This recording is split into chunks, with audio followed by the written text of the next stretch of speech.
마켓 무버입니다.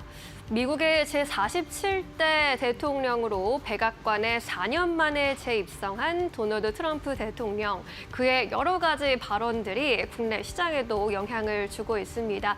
트럼프 대통령은 약 30여 분간 이어진 취임사에서 앞으로의 정책 방향성을 선명하게 제시했는데요. 트럼프의 취임사 주요 내용을 살펴보시면 그는 먼저 미국의 황금 시대가 시작됐다면서 앞으로 임기 내내 미국을 최우선시할 것이다라고 강조했습니다. 지난 집권 1기 때부터 강조해온 아메리카 퍼스트, 미국 우선주의를 다시 한번 천명했습니다. 앞으로의 정책에 대해서도 구체적인 내용들이 좀 제시가 됐는데요. 일단 국가 에너지 비상사태를 선포하면서 석유 등의 시출을 마음껏 늘릴 것이다라고 했습니다. 에너지가 금보다 더 가치를 갖게 할 것이다라고 발언을 했습니다. 뿐만 아니라 바이든 전 정부의 핵심 정책이었던 전기차 의무화 정책을 폐지했고요. 또 그린 뉴딜 정책, 친환경 정책도 종료를 선언했습니다. 그리고 미국 내에서는 세금을 줄이고 외국에서의 관세를 부과하기로 했습니다. 이에 따라 어마어마한 규모의 자금이 달러로 유입될 것이다라고 전하기도 했습니다. 이민법 관련해서도 기존의 강경한 입장 유지해 가면서 남부 국경에 국가 비상사태를 선포하겠다고 했고요. 불법 이민자들의 송환을 추진하는 등 예고했던 이민 정책에 속도를 낼 것으로도 풀이가 되고 있습니다. 우리가 가장 우려했었던 부분 관세에 대한 이야기는 생각보다 많이 나오진 않았는데요. 중국에 대한 관세 부과에 대해서는 보류한다는 입장으로 취임 첫날부터 강행하지는 않으면서 시장에서 긍정적인 반응을 이끌어내기도 했습니다. 이러한 반론 이후에 달러가 약세 전환하기도 했고요. 국내 증시에서는 이제 달러에 대한 원화 환율이 20원 가까이 급락하기도 했는데요. 이후에 캐나다와 멕시코에 대해서는 25%의 관세 부과 가능성 열려 있다라는 발언을 또 하면서 관세에 대한 부담은 여전히 작용하고 있는 상황입니다. 또 일론 머스크 테슬라 CEO를 이식한 발언이었을까요? 화성의 성조기를 꽂기 위해서 미국인 우주 비행사를 보낼 것이다 라고 이야기를 하면서 또 국내 증시에서 우주 항공 관련주들이 움직이기도 했습니다. 이러한 취임식 이후에 또 IM증권에서는 주목해볼 만한 4개의 테마를 또 꼽기도 했는데요.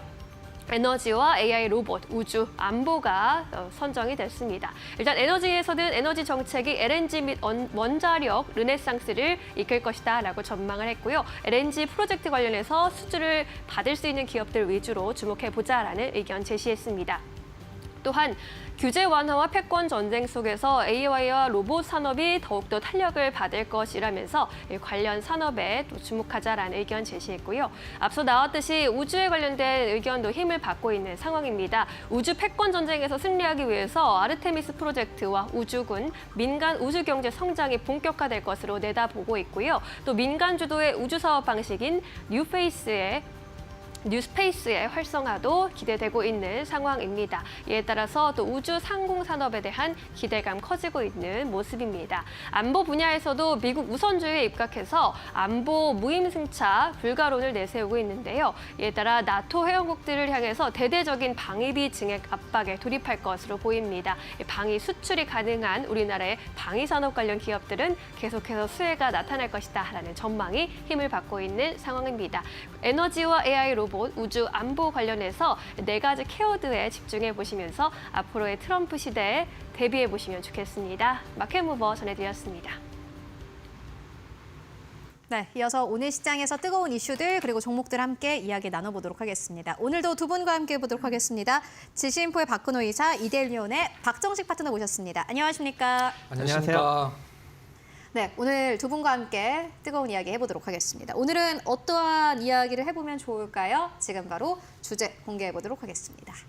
오늘도 화장품 이야기를 해볼 텐데 결국에는 최근 시장에서 잘 가는 업종들 잘 보면은 숫자로 증명할 수 있는 기업들은 그래도 주가가 계속해서 가는구나라는 걸 느낄 수 있습니다. SK 하이닉스와 같은 반도체 기업들, 첨단 산업 앞서 나가는 기업들도 그렇고요. 화장품주들도 그렇고 사실 조선주들도 어떻게 보면은 숫자가 굉장히 잘 찍히는 기업들인데 화장품은 수출 여전히 순항 중인 것으로 나타났습니다.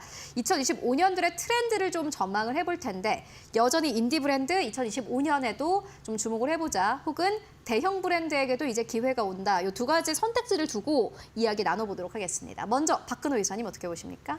저는 대형 브랜드를 고르겠습니다. 대형 브랜드 이제 갈 거다 이렇게 보시는 것 같고 박정식 파트너님께서는요.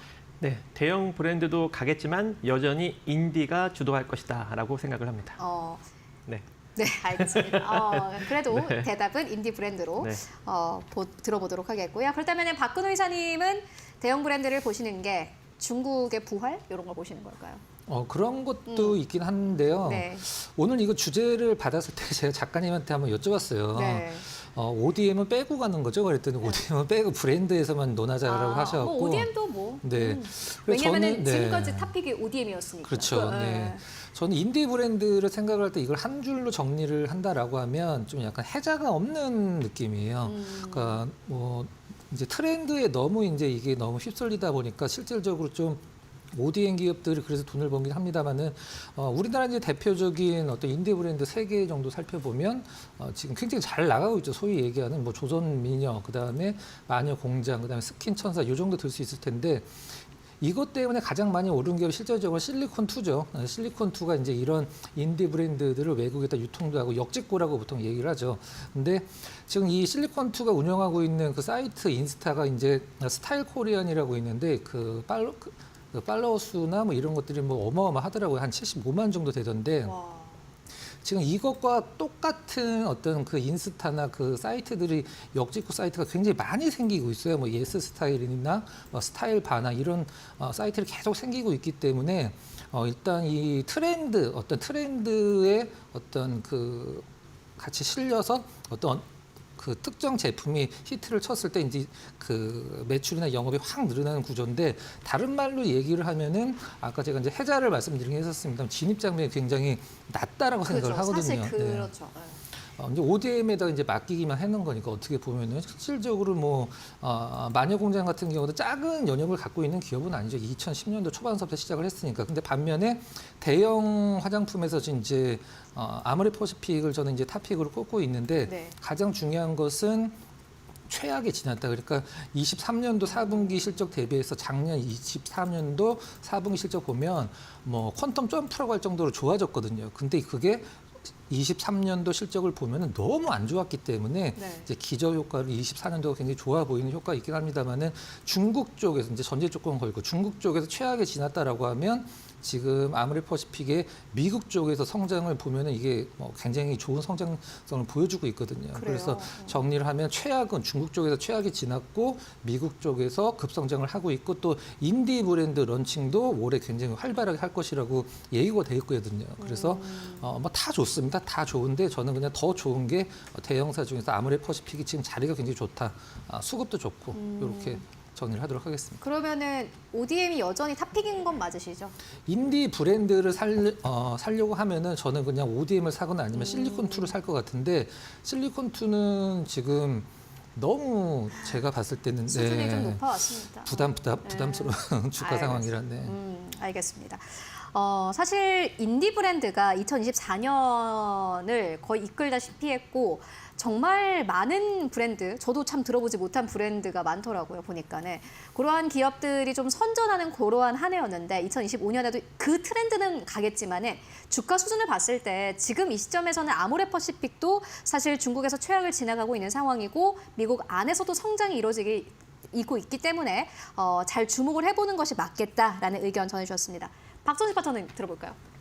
네, 일단 뭐 중국 시장은 뭐 다소 좀 부진한 모습을 이제 지난 연도에 이제 보였지만 이제 미국과 유럽, 중동의 확장이 좀 지속적으로 나타나고 있는 그런 상황이고 또 온라인 중심 성장세를 보이고 있지만 그래도 이제 미국에서는 오프라인 비중이 한 70% 정도를 차지하고 있다라는 지금 보고서가 나왔더라고요. 그래서 지금 얼타뷰티나 이제 세포라 같은 이제 대형 오프라인 유통망을 중심으로 이제 K뷰티 진출이 현재 확대가 되고 있는 그런 상황이다라고 이제 보여지고 있는데 지난해 상반기 기준으로 이제 국내 중소기업 중소기업 수출액이 571억 달러 정도 됐었는데 이 국내 화장품 중소기업 수출액이 33억 1천만 달러를 기록하면서 중소기업 수출 품목 1위를 기록을 했다고 합니다. 그래서 역시나 화장품 쪽은 좀 긍정적으로 나오고 있고 그다음에 또 이 중소기업 쪽에서도 이제 화장품이 1위를 찍었다 보니 이 중소 인디 브랜드 성과가 지금 주목이 되고 있어서 아무래도 이제 2025년에도 이 세계 화장품 시장에서는 아무래도 이 국내 중소 인디 브랜드의 큰 성과가 지속적으로 좀 이어질 것이다라는 지금 전망이 나오고 있습니다. 그래서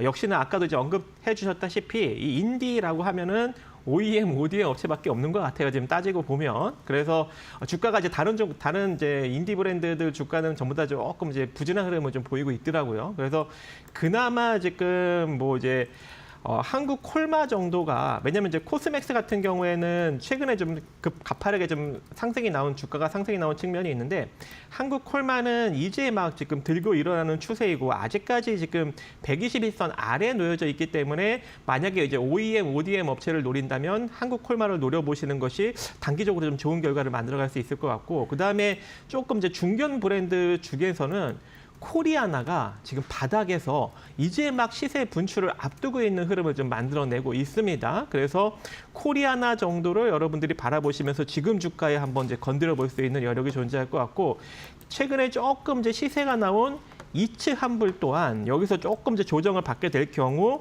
11,700원, 800원 정도 선에서 한번 접근을 해보신다면 이것도 좀 좋은 결과를 만들어갈 수 있는 여력은 존재하지 않을까라고 생각을 합니다. 그래서 이 정도 언급을 드리도록 하겠습니다. 네, 알겠습니다. 인디 브랜드 성장에 대한 기대감 전해주셨습니다. 참고해보시면 좋을 것 같습니다.